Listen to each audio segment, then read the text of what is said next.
Hi, I'm Marco from OVRLNDX. In this video, I want to share with you how I installed the Powertank monster valve. This is a great upgrade for your off-road wheels. Check it out.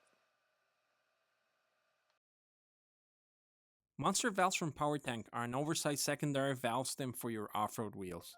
As an accessory to the already fast Powertank inflation system, these monster valve kits include a monster chuck which together make it even faster airing down and airing up while you are on the trail.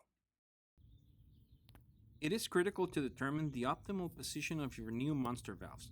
Make sure there are no obstructions for the valve stem or the air shock. Use a center punch to start hole. On the next step, make sure to use eye protection. Use a power drill to start with a 1/8 inch drill, then use a 5/16 inch drill, a 3/8, and finish with a 7/16 inch drill. I highly recommend using cotton oil or WD-40 when drilling. I also have to insist, use eye protection. Air pressure in the tire will blow metal chips into your face.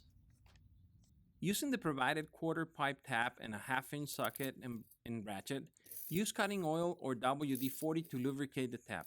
Make sure that your tap is perpendicular to the hole. When you start making the thread, it is very important to feel how the tap is cutting the aluminum.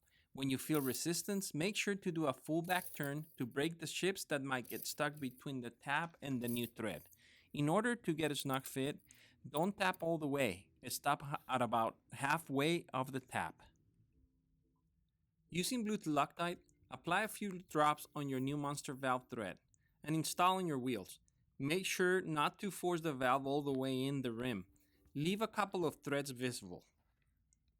Air up and check for leaks.